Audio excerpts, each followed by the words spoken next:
नमस्ते दोस्तों। निफ्टी यहां से ब्रेकआउट होगा या फिर से गिर जाएगी, आज के वीडियो में समझने की कोशिश करते हैं। अगला जो वीक है वो बहुत ही महत्वपूर्ण होने वाला है। द रीजन इज निफ्टी 50 के जो 38% जिसका वेटेज है, जैसे कि Reliance, HDFC bank, ICICI bank, Kotak और एक्सिस, उनके रिजल्ट ये फ्राइडे के दिन और सैटरडे के दिन में आ चुके हैं। तो उसका जो इम्पैक्ट होना है वो हमको मंडे से देखने को मिलेगा। तो ये वीकली वीडियो में देखने का प्रयत्न करेंगे कि निफ्टी, बैंक निफ्टी और सब इंडेक्सेस कहाँ पर खड़े हुए हैं, कौन कौन से इंडेक्सेस में अगर कहीं पर कुछ ब्रेकआउट हो रहा है, ग्लोबल में क्या चल रहा है, ग्लोबल इंडेक्सेस कहाँ पर काम कर रहे हैं, और कुछ स्टॉक्स देखने का प्रयत्न करेंगे कि कहाँ पर कोई अपॉर्चुनिटी अगर मिल रही है जो जनरेट हो रही है तो उसको समझने का ट्राई करेंगे। पर वीडियो शुरू करने से पहले, आगे बढ़ने से पहले, ये स्टैंडर्ड डिस्क्लेमर जो सेबी की तरह से नियम है, कंपलसरी है कि हम सेबी रजिस्टर्ड रिसर्च एनालिस्ट है, पर सेबी का रजिस्ट्रेशन या सर्टिफिकेशन ये किसी भी परफॉर्मेंस की गारंटी नहीं हो सकता है। तो यहाँ पर जो भी इंडेक्स या स्टॉक्स की बात हो रही है वो फिर वे सिर्फ और सिर्फ एकेडमिक लेवल पे हो रही है, समझने के लिए, सीखने के लिए, एजुकेशन पर्पज से हो रही है। फिर भी अगर उस कोई भी स्टॉक या इंडेक्स में आप सौदा बनाना चाहते हो तो आपके फाइनेंशियल एडवाइजर की सलाह लेकर ही करें। और यहाँ पर हम जो भी स्टॉक और इंडेक्स की बात कर रहे हैं उनके अंदर हमारे क्लाइंट की पोजीशन हो सकती है, ये ध्यान में रखते ही इस बात को सुने। तो आइए दोस्तों, ये ट्राई करते हैं निफ्टी के चार्ट को समझने की। निफ्टी का जो अपना चार्ट है, हम कंटिन्यूअसली डिस्कस कर रहे थे कि लास्ट वीक में ये एक अच्छी खासी रेंज में था। हमने टेलीग्राम चैनल पे लिंक शेयर किया हुआ था कि ये जो जोन बना रहा है उसके बाहर निकलना चाहिए, या ब्रेकआउट करे या ब्रेकडाउन करे। इसने बहुत अच्छी कैंडल बनाई है उस रेंज से बाहर निकल के, पर स्टिल भी बहुत सारी रेंजेस यहां पर है। तो ये जो जोन दिख रहा है इसके मैं चीन की दीवार बोलता हूं, क्योंकि ये तोड़ना बहुत ही मुश्किल है। और ये ऐसा नहीं है आजकल की बनी हुई है, बहुत टाइम से बनी हुई है। ये यहां पर इस जोन में लास्ट टाइम भी शायद अपनी बात हुई थी, इस जोन में बहुत बड़ा पैसा पार्क है। तो वो इस जो ये ऐसा अट्रैक्शन पॉइंट है कि घूम फिर के, चाहे प्राइस ऊपर जा रहा है, निफ्टी की हम बात कर रहे हैं, निफ्टी चाहे ऊपर जा रहा हो या नीचे जा रहा हो, उसको घूम फिर के यही जोन में आना है। ना उसको ज्यादा बहुत ऊपर जाना है, ना ही बहुत नीचे जाना है। फिलहाल ऐसा प्रतीत हो रहा है। तो यहां पर अभी नेक्स्ट वीक से हम, जब भी ये निफ्टी ये जोन के ऊपर, माने 24,600 के आसपास के ऊपर की वीकली क्लोजिंग आती है, तब भी बुल्स जो है वो बहुत ही कंफर्टेबल जोन में आ जाएंगे कि नहीं भाई, ब्रेकआउट हो चुका है और प्राइस यहां से ऊपर ही जाने की कोशिश करेगा। ये हम समझ सकते हैं। होपफुली जो रिलायंस और चार बैंक के जो रिजल्ट है बड़े, वो सब रिजल्ट ऑल ओवर अच्छे हैं या तो इनलाइन है। कोई भी डिससेटिस्फैक्टरी रिजल्ट अभी नहीं है। फिर भी जो एक्सपीरियंस बंदा होगा उसको पता होगा कि रिजल्ट के पैमाने पे स्टॉक ज्यादा चलते नहीं है, ना ही गिर जाते हैं।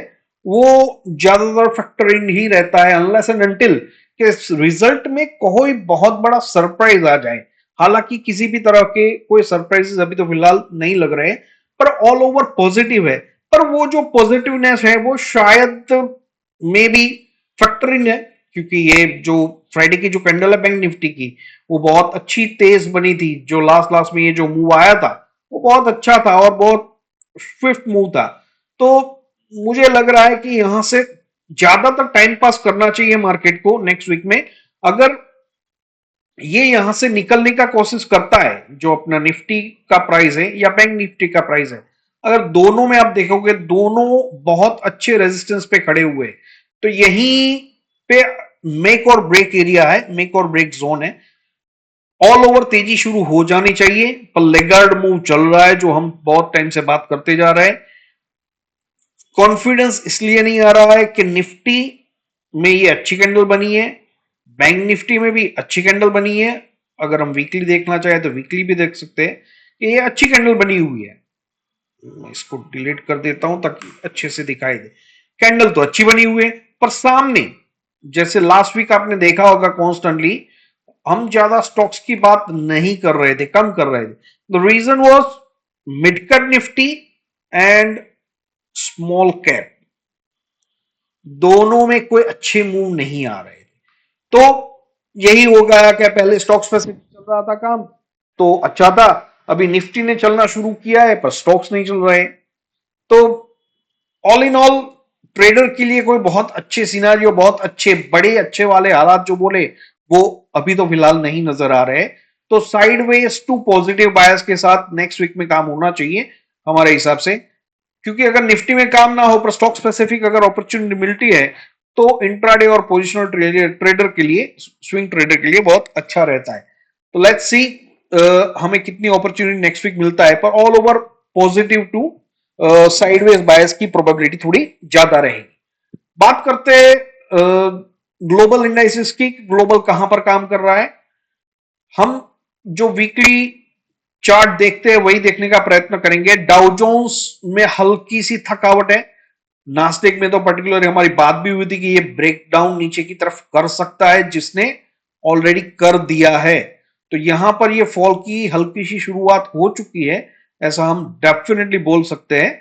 यहां पर प्रेशर आना स्टार्ट हो चुका है, मेजर प्रेशर अभी भी नहीं है, पर डाउनफॉल की स्टार्ट जो इसने स्ट्रक्चर, चार्ट का जो स्ट्रक्चर है वो डेफिनेटली डाउनसाइड का बनाने की स्टार्ट कर दिया है।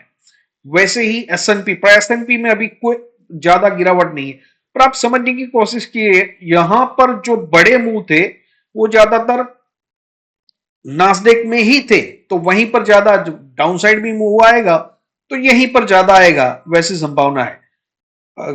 वैसे ही हम बात कर रहे थे जो ताइवान का इंडेक्स है, देखो वो इसने भी लास्ट टाइम हमारी शायद बात हुई थी, ये सैंडविच पैटर्न जो है मेरा फेवरेट पैटर्न है, और वो सैंडविच पैटर्न इतने टॉप पे वीकली चार्ट पे इसने बना, ये दो कैंडल, ये भी बहुत बेरिश कैंडल, उसके बाद ये सैंडविच, उसके ब्रेकडाउन भी आ चुका है। यहां पर इन ग्लोबल इंडाइसिस में जैसे कि ताइवान और अपना ये कोरिया, इन दोनों में बहुत अच्छी गिरावट के साइन दिख रहे। देखो ये कोरिया ने तो स्टार्ट भी कर दिया है, जबरदस्त वाला डाउन मूव इसने शुरू कर दिया है।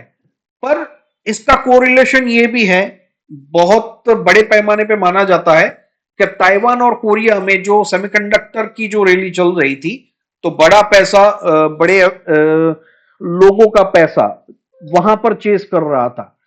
तो वहां से अगर पैसा निकलेगा तो ये भी प्रोबेबिलिटी रहेगी कि वो पैसा शायद इंडिया में और दूसरे एशियन कंट्रीज में शिफ्ट होने का प्रयत्न करे। अगर वो होता है तो वो हमारे लिए अच्छी अपॉर्चुनिटी रहेगी।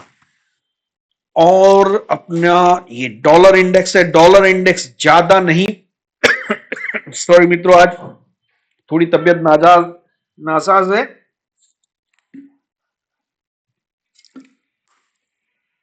वेदर का इंपैक्ट है। डॉलर इंडेक्स वहीं पर काम कर रहा है जो हमारे लिए अच्छी, क्योंकि वो ज्यादा बढ़ नहीं रहा है और ना ही चार्ट पे दिख रहा है कि ये सीधा भाग जाए। ऑल ओवर थोड़ा बुलिश तो हो रहा है, पर जैसे अब लास्ट टू लास्ट वीडियो में हमारी बात हुई थी कि ये डॉलर का चार्ट जितना बुलिश होगा उसके साथ साथ उसकी जो बैरिशनेस होगी उसमें हमारे अच्छे मूव आ सकते हैं। ये बड़ा टॉपिक है, उसके ऊपर आप पूरा वीडियो कभी कभार बनाने की ट्राई करेंगे। थोड़ा चिंता का विषय क्रूड होता जा रहा है। क्रूड ने जो ये लास्ट, उसकी जो लास्ट फॉल था, उसकी जो गिरावट थी, उसके ऑलमोस्ट 50% का रिट्रेसमेंट कर दिया है। तो उसका जो ये बाउंस है ये प्रोबेबली, होपफुली यहीं से, क्योंकि यहां पर उसके लेवल्स भी अच्छे खासे आ रहे हैं, तो यहां से इसको वापस नीचे की तरफ की जर्नी कर देनी चाहिए। पर ये प्राइस एक्शन जो है ये थोड़ा स्ट्रॉन्ग प्राइस एक्शन है, तो ये थोड़ा चिंता का विषय है कि अगर ये क्रूड ज्यादा ही ऊपर चलने की कोशिश करता है, और 78%, क्योंकि जो बाउंसेस होते हैं उसके भी रिट्रेसमेंट के क्राइटेरिया रहते हैं कि वो बाउंस 78% तक जाए तो भी वो बाउंस ही गिनाता है। तो वहां से अगर वो तेजी पकड़ेगा, हालांकि वो क्रूड जैसे कम्युनिटी में rare of the rare possible रहता है, पर फिर भी अगर वो वहां तक भी जाता है, मान लीजिए कि 78% का बाउंस वो करने जा रहा है और वो लेवल आता है $90+, ये हम WTI क्रूड की, यूएस क्रूड की बात कर रहे हैं, तो अगर वो वहां तक भी जाता है तो भी हमारे लिए, इंडिया जैसे कंट्री के लिए जहां हमारा इंपोर्ट बिल इतना बड़ा है, हमारे लिए थोड़ा दिक्कत हो सकता है। तो मेरे हिसाब से नेक्स्ट वीक ग्लोबल इंडाइसिस को ज्यादा ध्यान में रखने से अच्छा है क्रूड पे ज्यादा फोकस करना चाहिए। अगर क्रूड में ऊपर की तरफ अगर वीकेंड के न्यूज थोड़े देखे तो थोड़ा बहुत झगड़ा इन लोगों का वापस स्टार्ट भी हो चुका है, वर्स भी हो रहा है, पर साइकोलॉजिकली मुझे ये लग रहा है कि अभी ईरान यूएस वॉर की न्यूज के हिसाब से कोई भी बाजार ना ज्यादा गिरेंगे ना ज्यादा, हालांकि ये सीधा क्रूड को इंपैक्ट करता है तो ये हल्का सा मूव आया है, पर आप देखोगे कि जो वॉर न्यूज की जो कैंडलें रहती है, अगर ये हम देखें कि ये कैंडल देखो आप, अगर हम देखना चाहे कि ये कैंडल कितनी बड़ी है, यहां पर ये जो वॉलेटिलिटी है कितनी बड़ी है, ये कैंडल देखो, एक ऐसे वाले बड़े मूव कहीं पर नहीं आ रहे। न्यूज आई है तो हल्का फुल्का मूव है, पर फिर भी थोड़ा प्राइस पैटर्न बुलिश लग रहा है तो हम कोशिश रहेंगे। पर अगर ये नीचे आ जाता है तो हमारी बैंक निफ्टी की, स्पेशली बैंक निफ्टी की जर्नी अच्छी खासी ऊपर की तरफ स्टार्ट हो सकती है। यूरोप का डेक्स है ये कैक है, मैं वीकली चार्ट कर देता हूं, वहां पर सब जगह पर टाइम पास ही चल रहा है ऑल ओवर। ये यूके का FTSE है और ये है जापान। जापान ने अच्छा करेक्शन किया है, मैं इसको सिर्फ EMA रिट्रेसमेंट जो बोलते हैं 21 EMA तक ये वापस आया और ये यहां से वापस ऊपर की जर्नी डेफिनेटली शुरू कर देना चाहिए, क्योंकि जापान बहुत अच्छे बुलिशनेस में आ चुका है और इसमें वो जो कॉस्पी वगैरह में जो स्ट्रेच मूव था, जो ओवर स्ट्रेच मूव वो नहीं है, तो इसमें ये वापस रिट्रेस करके ऊपर की तरफ की जर्नी डेफिनेटली शुरू कर सकता है। Let's see. तो ऑल ओवर ताइवान और साउथ कोरिया के सिवा कहीं पर मेजर बैरिशनेस नहीं नजर आ रही है। ये बोबस्पा है ब्राजील का चार्ट, इसको हम ज्यादा तवज्जो नहीं देते हैं, पर एशियन चार्ट्स को देखने के लिए, सिर्फ समझने के लिए इसको एक नजर में डाल देते हैं। तो ऑल इन ऑल जो ग्लोबल का जो सिनारियो है वहां पर ज्यादा बड़ी दिक्कतें नहीं है, पर कहीं ना कहीं थोड़ा डाउन मूव स्टार्ट तो हो चुका है, कर दिया है, ऐसा डेफिनेटली बोल सकते हैं। नेक्स्ट वीक के लिए मेरे हिसाब से सबसे ज्यादा हमको जो पैनी नजर रखनी चाहिए वो क्रूड के ऊपर रखनी चाहिए। क्रूड क्या कर रहा है, कहां जा रहा है, ऊपर ज्यादा जा रहा है या हल्का सा नीचे मूव करता है, तो वो हमारे लिए अच्छा रहेगा। दोस्तों इंडेक्स जो है उसमें ज्यादा कहीं पर ध्यान देने लायक नहीं है, पर एक प्राइवेट बैंक माने फाइनेंसेस जो है उससे भी, प्राइवेट बैंक को, ये रहा प्राइवेट बैंक्स, इसका जो चार्ट है स्पेशली डेली कैंडल वो बहुत अच्छी बनी हुई है और सब चारों चार जो मेजर प्राइवेट बैंक है वो सबके रिजल्ट आ चुके हैं, तो इस पे मेरे हिसाब से ज्यादा ध्यान रखना चाहिए। और ये कंज्यूमर ड्यूरेबल का जो चार्ट है ये भी बहुत अच्छा लग रहा है, जिसके स्टॉक हम बार बार अपने टेलीग्राम चैनल पे शेयर भी कर रहे हैं। टेलीग्राम चैनल का लिंक मैं आपके साथ इसी वीडियो के डिस्क्रिप्शन में डाल दूंगा, अगर कोई ज्वाइन करना चाहता है तो वो वहां से कर सकता है। फार्मा जो है उसने एक अच्छे मूव के बाद का 2 वीक का शायद रेस्ट लिया है और होपफुली ये यहां से वापस उसकी ऊपर की जर्नी स्टार्ट कर देना चाहिए, ऐसा लग रहा है, क्योंकि इसका जो ब्रेकआउट है और इसका जो स्ट्रक्चर बना हुआ है वो इतनी छोटी सी तेजी में खत्म होने वाला स्ट्रक्चर है नहीं फिलहाल, तो वो वापस स्टार्ट कर सकता है। और ऑटो में भी हमारी लास्ट वीक बात हुई थी, उस तरह से थोड़ा ध्यान देना चाहिए। पर ऑल इन ऑल ज्यादा सेक्टर्स ऐसे बहुत बढ़िया बेशुमार वाले कहीं भी नहीं लग रहे कि जहां पर अपने को बहुत ज्यादा मैं आपसे बात कर सकूं, पर थोड़े स्टॉक्स जो है मैंने निकाले हुए हैं जहां पर ध्यान देना चाहिए। First of all Bajaj auto, ये Bajaj auto it's not a trading stock. मैं इसे क्यों बोल रहा हूं ट्रेडिंग, क्योंकि ये बहुत बड़े वेल्थ क्रिएटर है बरसों से, और ये स्टॉक ऐसे नहीं होते हैं कि जहां पर सीधे 5-15% के मूव आ जाए ट्रेडिंग के प्रोस्पेक्टिव से, इनको लेके आराम से बैठना रहता है। पर यहां पर चार्ट स्ट्रक्चर अच्छा बना हुआ है, तो मैंने सोचा आपके साथ एक बार शेयर कर दूं। वीकली कैंडल बहुत अच्छी बनी है। ये एकदम जो मूव जो था, स्क्विज मूव, उसका रिट्रेसमेंट करके ये ऊपर जा रहा है और ये कहीं ना कहीं शो कर रहा है कि इसके ऊपर निकल जाएगा नेक्स्ट वीक में 10,800 का लेवल। तो उसके बाद से एक अच्छी जर्नी, यहां से ये rounding bottom, cup and handle proper तो नहीं बोल सकते पर काइंड ऑफ अ थिंग बोल सकते हो, वो स्ट्रक्चर बन रहा है। पर ये एक्यूमुलेशन करके आगे का ब्रेकआउट ही लग रहा है, तो इस पे नजर रखनी चाहिए। अच्छा चार्ट बन रहा है बायोकॉन का। हम वैसे भी फार्मा देख रहे हैं। ये चार्ट मैं बहुत टाइम से देख रहा था, मेरे दिमाग में भी क्वेश्चन थे कि ये मूव क्यों नहीं कर रहा है। पर कल परसों शायद उसमें कोई स्टेक सेल की न्यूज थी। जब भी कोई स्टॉक में ऐसे स्टेक सेल या बड़े बदलाव आने होते हैं, उससे पहले शायद स्टॉक्स, ज्यादातर मैंने देखा है कि वो एक रेंज में या no move kind of stage में चले जाते हैं। तो वो अब शायद यहाँ पर खत्म हो चुका है और ऑल ओवर चार्ट स्ट्रक्चर इसका बहुत अच्छा और बहुत बुलिश है। तो इस पे नेक्स्ट वीक से ध्यान में रखना चाहिए। डिलीवरी डिलीवरी मैंने इसलिए ऐड किया हुआ है कि इसने एक जोन बना दिया है। ये जो चैनल हम देख रहे हैं, मेरा मानना ये है कि अभी ये स्टॉक वैसे भी चैनल्स में ही चलता है। तो ये इसने अभी जो चैनल बना दिया तो इसको रडार पे रखना चाहिए। इसका जो मिडल जो भाग आता है वहां पर, और या तो नीचे के छोर पे हमको इस पे ध्यान देना चाहिए। वो वहां से अपवर्ड की जर्नी डेफिनेटली शुरू कर सकता है। वैसे भी ये जो कप एंड हैंडल उसका बन रहा था, उसका ये रिटेस्ट इसने कर लिया है, तो यहां से ही ये इसकी वापस जर्नी शुरू कर दे। मैं ट्राई करूंगा टेलीग्राम पे, अभी ये पैरेलल चैनल यहां पर तो नहीं ड्रॉ कर रहा हूं, पर यहां ड्रॉ करके उसका जो मिडल एज जो आता है उसका भी हम देखने को ट्राई करेंगे। डीवीएस लैब, इसमें वीकली कैंडल जो है बहुत ही बढ़िया बेशुमार कैंडल बनी हुई है। थोड़ा हल्का सा ऊपर क्लोज दिया होता तो वो बहुत ज्यादा अच्छा होता, पर ऑल ओवर बहुत बढ़िया और बहुत ही बुलिश सेटअप बना हुआ है। ऐसे स्टॉक्स को मेरे हिसाब से अच्छे ट्रेडर को, इन्वेस्टर को मिस नहीं करना चाहिए।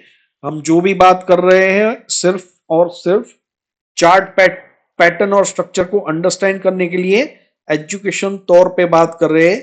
कल को ये ना हो जाए कल 100-200 लॉट डिवीज के लेके बैठ जाए, 10% ऊपर के कॉल, और वो सब जीरो करके बैठ जाए, इसीलिए ये बताना पड़ रहा है।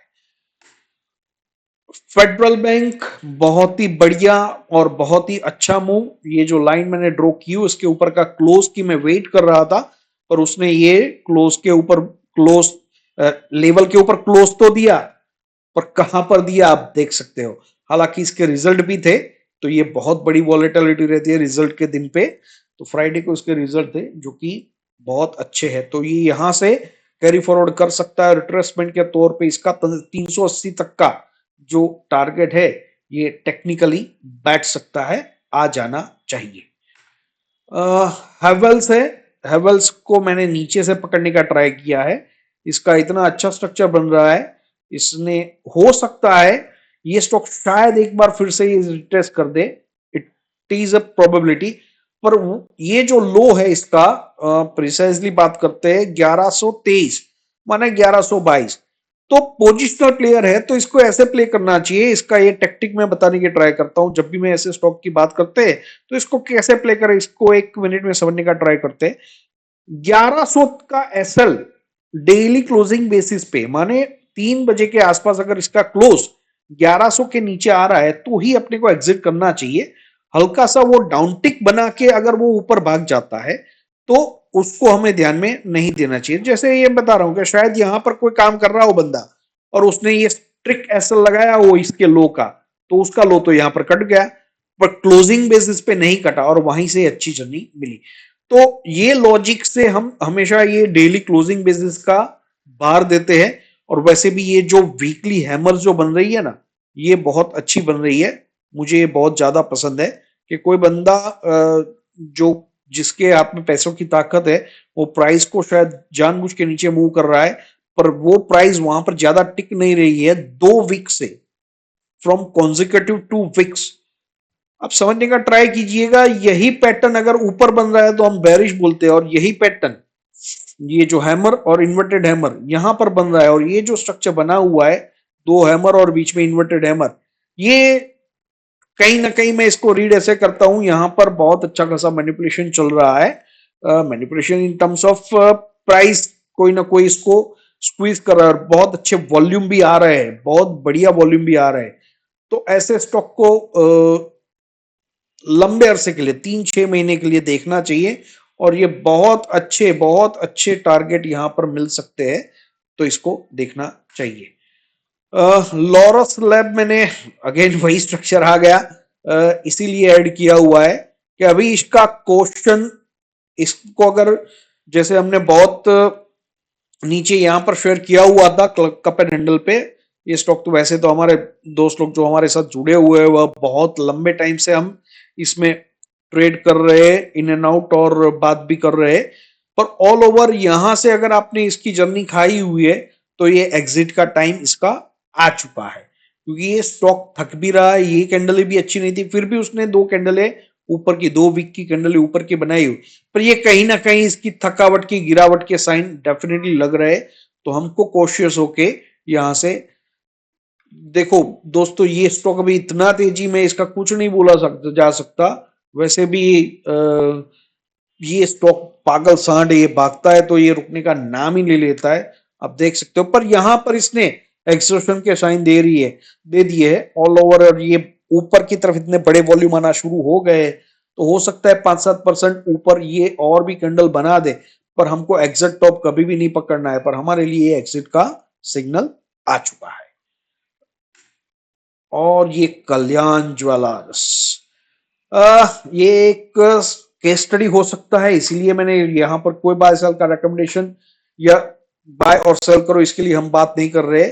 मैं सिर्फ और सिर्फ ये चार्ट इसलिए दिखाना चाह रहा हूं कि बहुत सारे मित्रों का, एक मित्र के साथ मेरा अच्छा खासा डिस्कशन हुआ था कि सर आपने ये स्टॉक क्यों नहीं पकड़ा और आपसे कैसे मिस हो गया। अरे भाई साहब, मैं पकड़ना ही नहीं चाह रहा इसको, क्योंकि ये बहुत वियर्ड बिहेव करता है। सेकेंडरी इतना डाउन ट्रेंड में जो स्टॉक चल रहा है, मैं सीधा उसमें अप ट्रेंड में क्यों ट्रेड बनाऊं, वाई।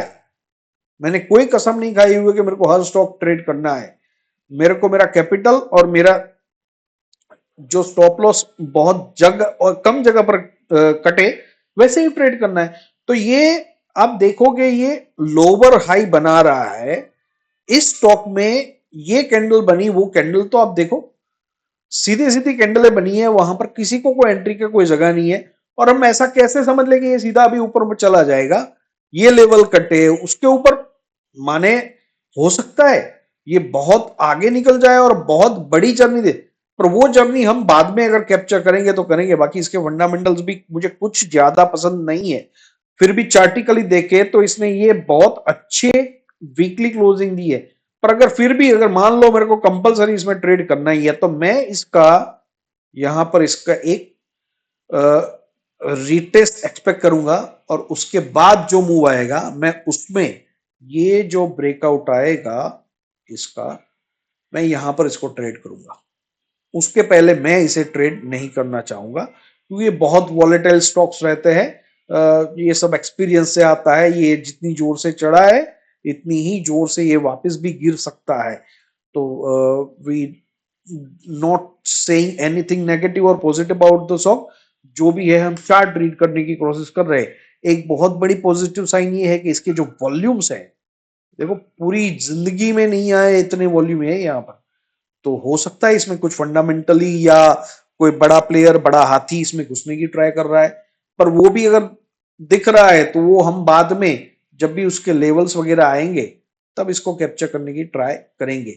अर्ली स्टेज में स्पेकुलेशन में हम नहीं जाएंगे फिलहाल तो, ठीक है। तो आज के स्टॉक्स शायद यहाँ समाप्त तो नहीं है। एसबीआई कार्ड है एक अपने पास, एसबीआई कार्ड बहुत अच्छी जगह से मूव कर रहा है, और वीकली लास्ट वीक की जो हैमर कैंडल थी उसके बाद ये मारू बाजू इसने बनाई है, तो ये बहुत अच्छे साइन है। यहां से इसकी बुलिश जर्नी स्टार्ट ऑलमोस्ट हो चुकी है, ऐसा हम मान सकते हैं। तो स्टैगर्ड वे में अगर कोई एक्यूमुलेशन करना चाहता है तो ये स्टॉक्स देखना चाहिए। आईटी, आईटी, सब आईटी के स्टॉक्स देखने चाहिए, बहुत अच्छी जगह पे है, अगेन सेम स्ट्रक्चर, और आईटी का इंडेक्स मुझे बात करनी थी रह गई है, तो ये फिर अभी उसकी बात कर लेते हैं। इंडेक्स के चार्ट में तो ज्यादा नहीं है कुछ दम दिखाने जैसा, पर दूसरे बहुत सारे स्टॉक्स हैं, खास करके टेक महिंद्रा और परसिस्टेंट सिस्टम, ओएफएसएस, वो सब स्टॉक्स बहुत अच्छी जगह पर है, तो उनमें आप एक नजर रख सकते हो। आशा रखता हूं दोस्तों आपको ये वीडियो पसंद आया होगा। हमारे टेलीग्राम लिंक पे हम हर रोज जो भी चार्ट पैटर्न नए नए इंट्राडे प्लेयर्स के लिए या पोजिशनल स्विंग ट्रेडर के लिए जो पी स्ट्रक्चर बनते रहते हैं, उनको डे टू डे वाइज हर मिनट पे, हाफ एन आवर पे या आवर पे, जहां पर भी अपॉर्चुनिटीज बनती है वो चार्ट को समझने की साथ मिलकर कोशिश करते हैं और टेलीग्राम चैनल पे शेयर करते रहते हैं। तो अगर वो लाइव अपडेट आपको चाहिए निफ्टी, बैंक निफ्टी और स्टॉक्स के, तो टेलीग्राम चैनल में जुड़े और आपके दोस्तों या रिश्तेदारों जो भी स्टॉक मार्केट में अच्छे से काम कर रहे हो उनके साथ साझा कीजिए। धन्यवाद।